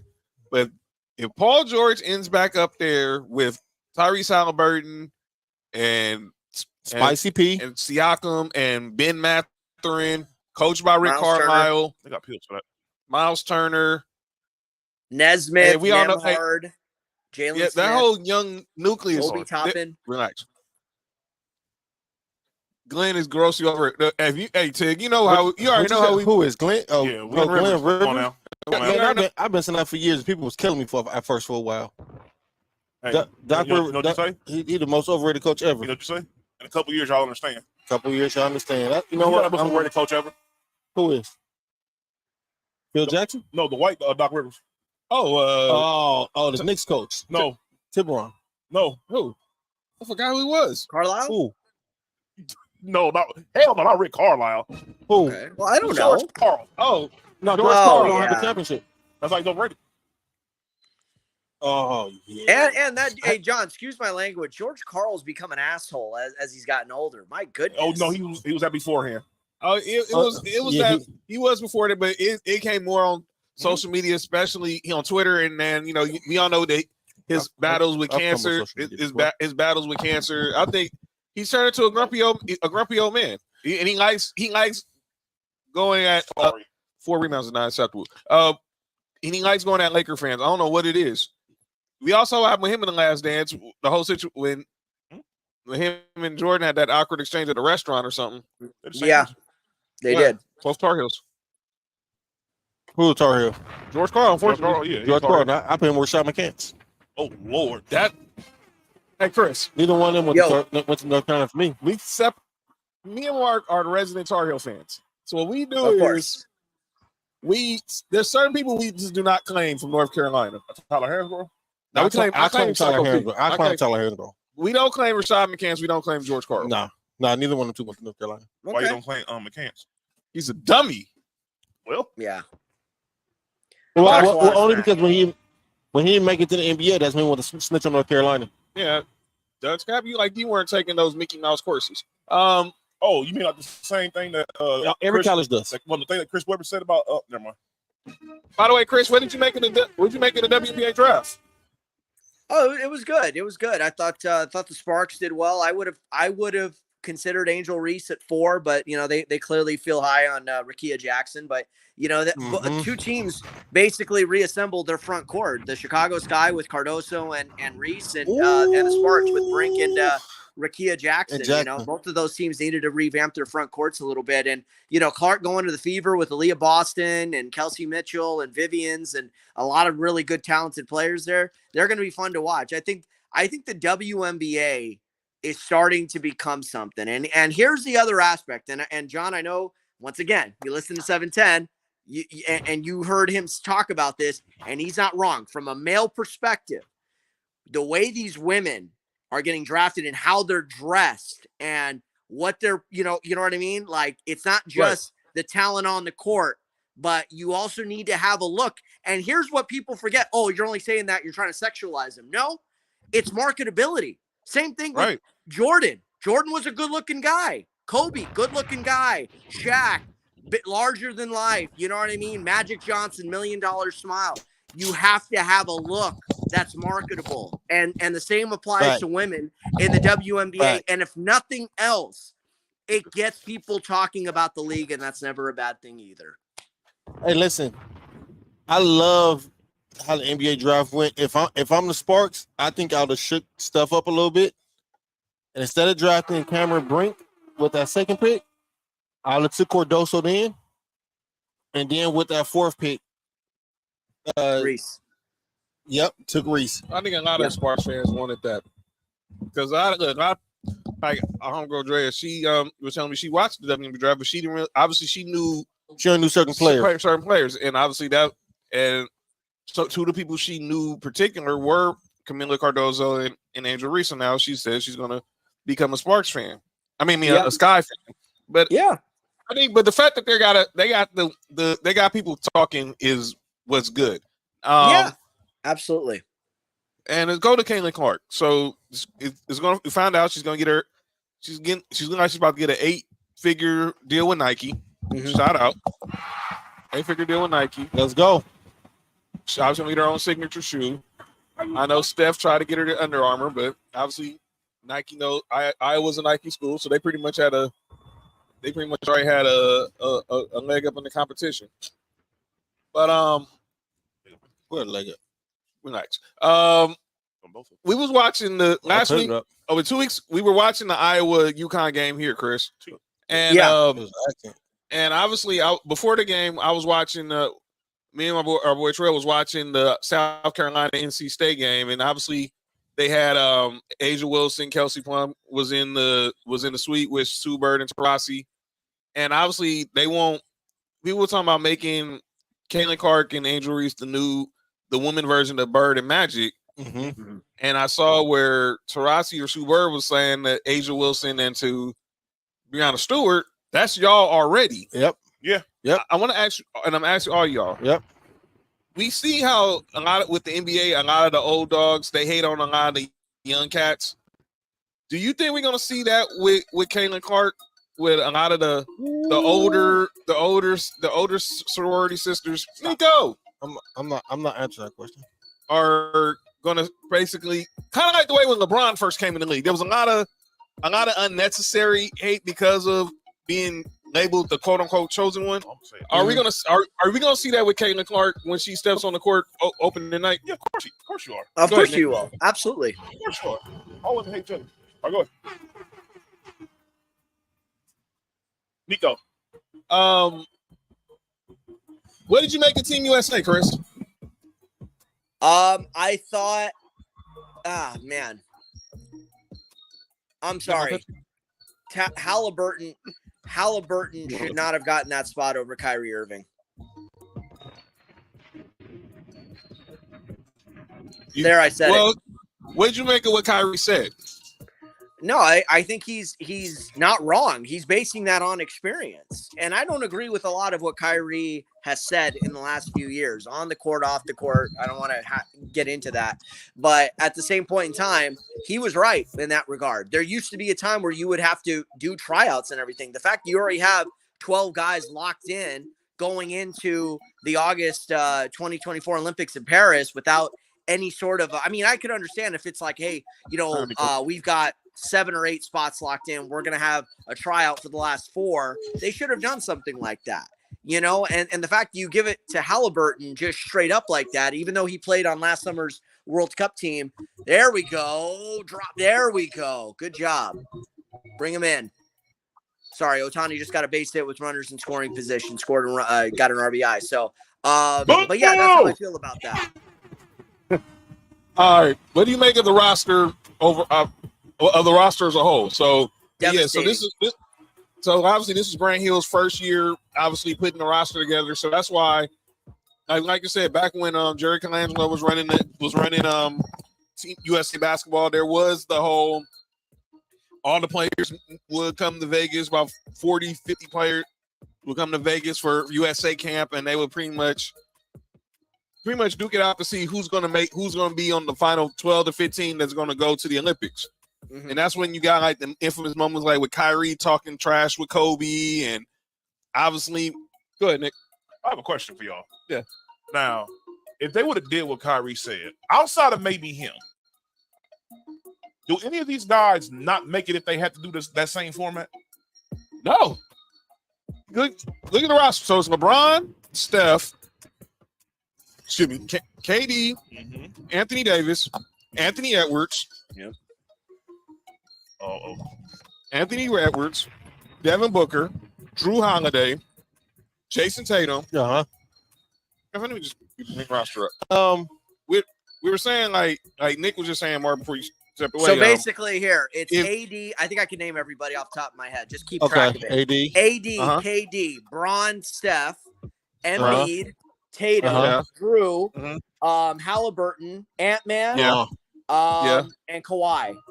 Is that 12? And then you got Steph, and you got Steph. He said Steph. Jason Tatum. He said Tatum. You said Drew Holiday, right? Yeah. He did. Bam Adebayo. Bam. Oh, Bam. Okay, that's Bam what I'm missing. I was missing one. Bam. Yeah. A few of those guys and Devin Booker. A few of those guys that did the last tournament too. Cool. It's a couple. I'm not mad at it. It's a couple of farewell tours for a couple of guys. LeBron, probably KD, probably Steph Curry. Steph has never played in the Olympics. This is probably gonna be his first and last. Yeah. And this coach, by the way, the name of this team should be called The Last Dream. Was a big thing. The Last Dream. I was about to say that. Yep, I agree with that, Chris. I like that because they said what they name the team, but because I think this is gonna be a special moment for us because this might be the last time we see a LeBron, a KD, and Steph Curry all on the court, and I'm gonna even put Kawhi in there, all on the court at the same time. Yeah, I guarantee you. You know what I'm saying? And for us who was old enough to understand basketball and watch it the whole time, dog, it's the end of an era, man. It is. I like this. I like this. And it's what when I think about this squad, I think about the Dream Team. Magic and Bird were pretty much obviously they were there as the. It was the same thing with them. Yeah, I mean, both guys could have been replaced by somebody else because they weren't at their peak. They weren't at their peak, yeah. But you had to have them there because they're part of the guys that sell them the team. It was symbolic. 20, by the way.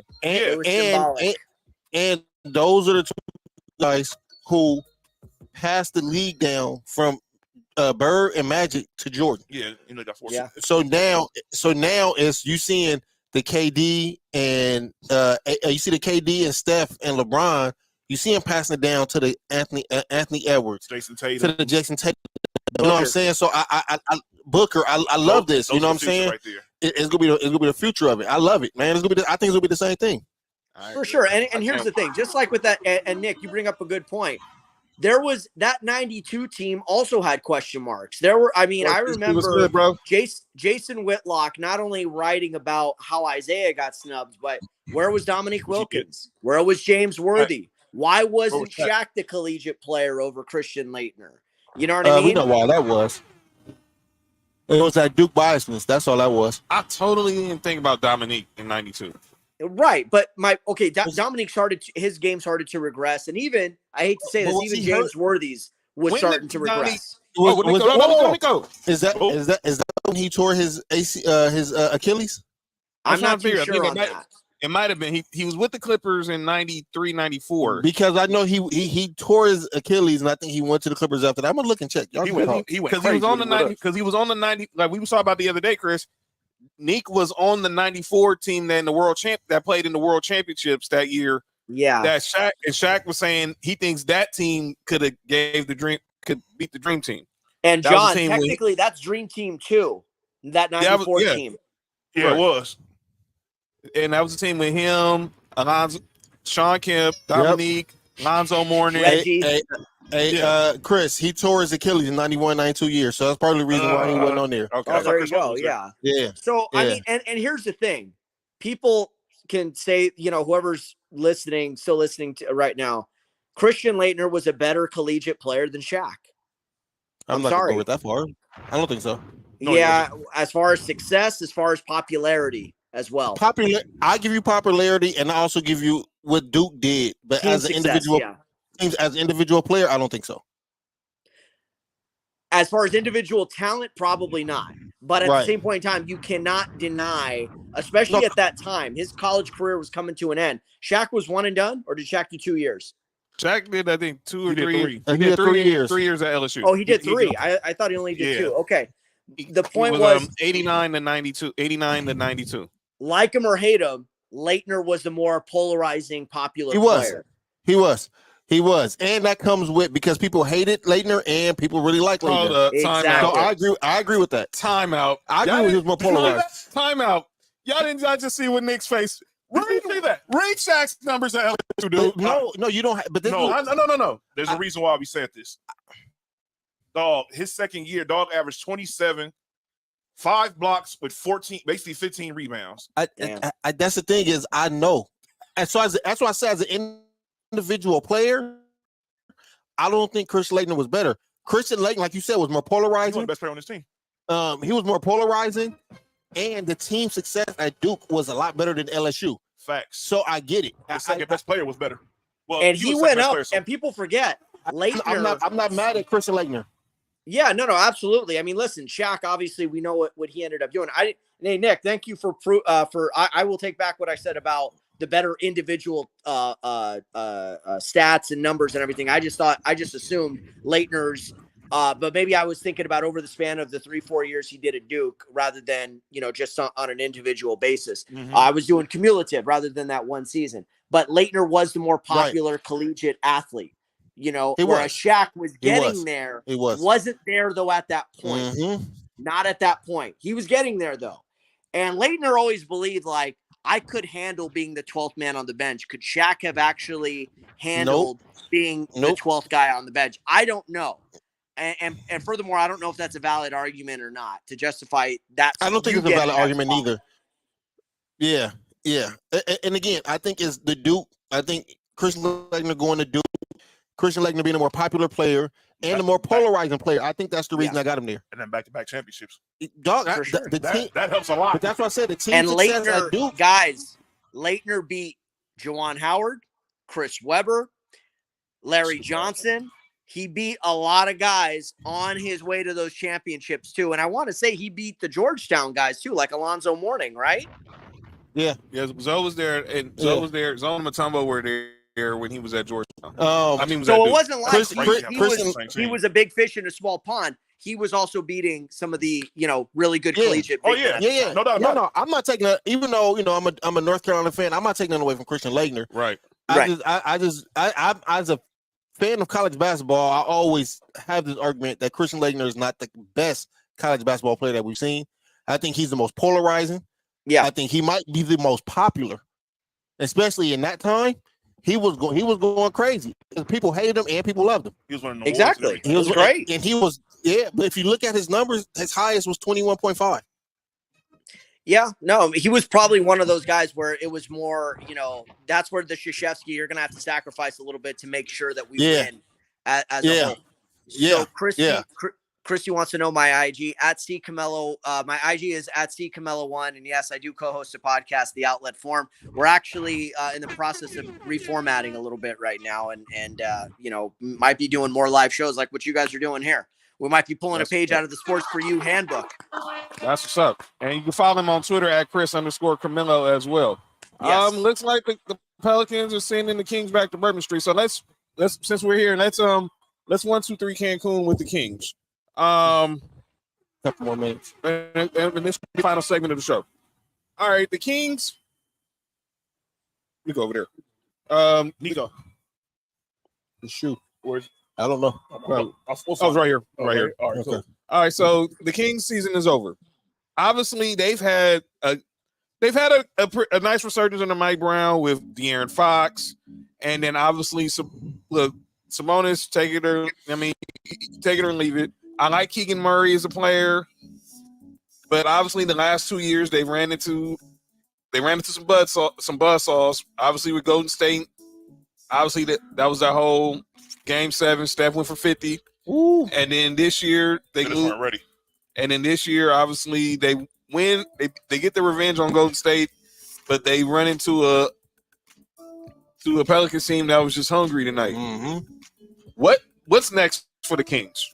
I think the Kings need a veteran. Veteran wing. A veteran. To me, it don't even matter what position. They need a veteran in that locker room. I'm not talking about a 27, 28-year-old veteran. They need a veteran 34, 35 that can, what I'm saying? I think that's what they're missing because they have the talent there.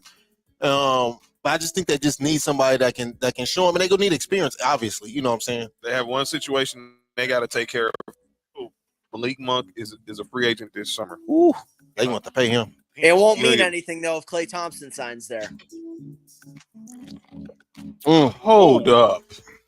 Oh, cut the beat. That'd be crazy. Hold on. Klay Thompson makes the trip from San Francisco to Sacramento with De'Aaron. Jesus Christ. And then instead of Lakers signing Klay Thompson, they signed Malik Monk again. Never mind. Go ahead. Malik Monk made You 9.9. said the Clippers? That's not Paul George. All right, where's Nah, Paul George will want to make Malik Monk made about $10 million this year. He 9.9. He getting more than that. Yeah, I think he go up to about 15. Obviously, they're gonna still be on. I think they'll find a way to probably move the Trey Lyles contract. That's And probably really. Harrison Barnes is old. He's a movable contract, $18 million. How many more years he have? 2 more. He's got 2 years, 37 left on his contract. He got 18 this year, and then coming up for 2025, and then 19 and 2026. That's gonna be hard for somebody to take this production. And then Yeah. Kevin Huerter's not going anywhere. Keegan Murray's still on his rookie deal.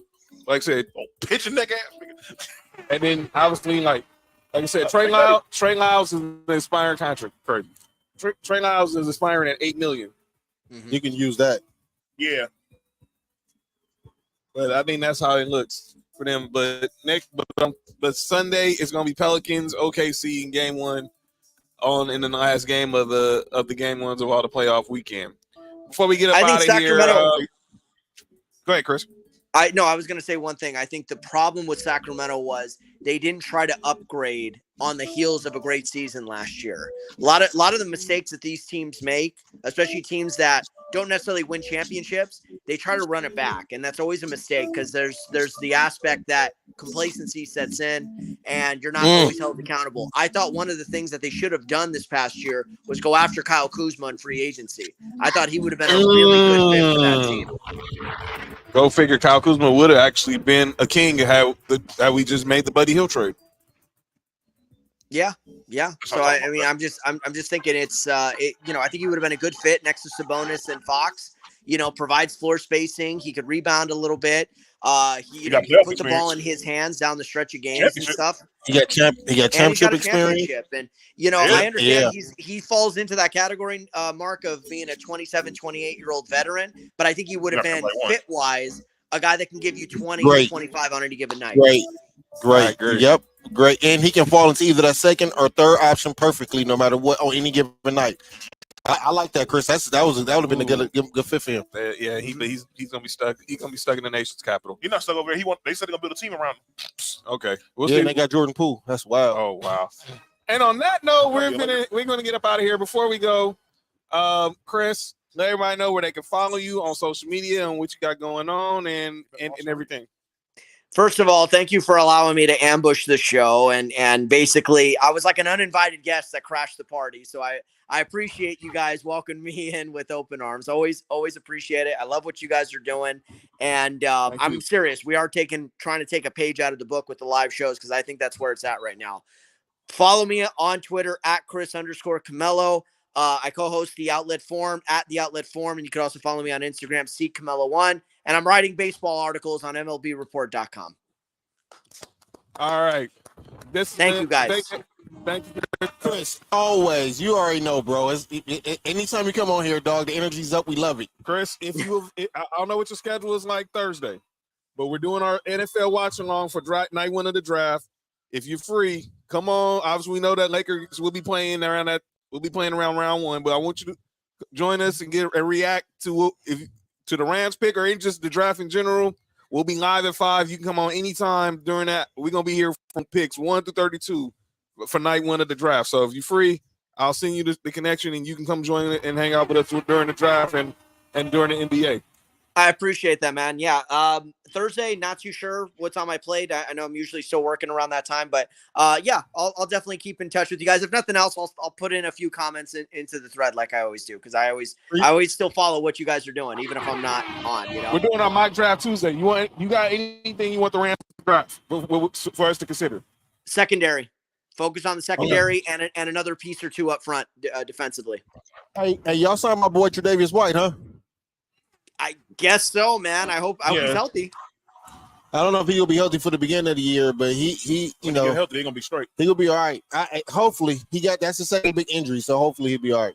I love him. Yeah, and I think the Rams are kind of taking. It's one of those, kind of like the Dodgers. Like, let's see what this guy has left and see if we can help him find whatever he lost at post injury. Rams are good at that. Yeah. All right. I hope he do good for y'all because that's my guy. I always wish well for him. So Tuesday. Appreciate that. Yeah. Hey, Nick, go Raiders, huh? Yes, sir. Oh boy. Tuesday, we're gonna do our Sports4U 2024 NFL mock draft. We're gonna have some special VIPs in the house with us, helping us get this situation. We're gonna recap the first weekend of the NBA playoffs and give our predictions for the NBA awards as the nominations are announced on Sunday. Thank y'all who's watching on YouTube. Make sure you like, share, and leave a comment on our YouTube at Sports4U Podcast. Watching on Facebook, like us on Facebook at Sports4U Podcast. You're watching on X, retweet, post, follow us at Sports4U Podcast. Follow us on IG at Sports4U Podcast. Follow me at John Watson, John A4 on Twitter and Instagram. Follow Mark at Gurf Winning Fire or at Hi I'm Mark 1 and Hi I'm Mark on Twitter. I'm on Instagram. And follow Nick on Twitter and Instagram at Gurf Vader or at 99 Gorilla. Do not ask, Chris. I don't know what. I have zero clue where they can. Gurf Winning Fire. That is awesome right there. That is awesome right there. No, that is hilarious. First it was Gurf Brooks. At first it was Gurf. He first had Gurf Brooks, then he went to Gurf Winning Fire. Yeah. Gurf Winning Fire. Come and see victory in a land called fantasy. You will hide. Oh man. All right. We'll see y'all on Tuesday. Hold on. Before we leave, yo, the playoffs about to start. I gotta say the same thing I say every year during the NBA playoffs when the Clippers make it. If the Clippers somehow figure out a way to win, y'all better not make sure y'all do not tune into the show because I am going to lose my absolute mind. And it's not going to happen, so I'm just putting it out there. And it's well deserved, though. Yes. Y'all better hope none of my teams win anything while Sports4U was on. Boy. Y'all better hope it never happens. in any sport. I'm the only. So far, I've witnessed the Lakers and the Dodgers. I won the Braves and And Georgia. Must be nice for y'all. Nick's the only one who hasn't had the squad win since we started. It's all good. Juju gonna win one for me next year. You know what I'm talking about? That's right. That's right, Juju. Let's go, Congratulations, Juju. freshman of the year. And this has been another episode of Sports for You. Candy Mitchell next year. We'll see y'all on Tuesday. If y'all got any draft questions Candy for y'all Mitchell. squads, at Sports for You podcast. I'm John. That's You're Freeze. Yes. Chris Camello. Shout out to the comment section, and we'll see y'all Tuesday. Enjoy the playoffs, everybody.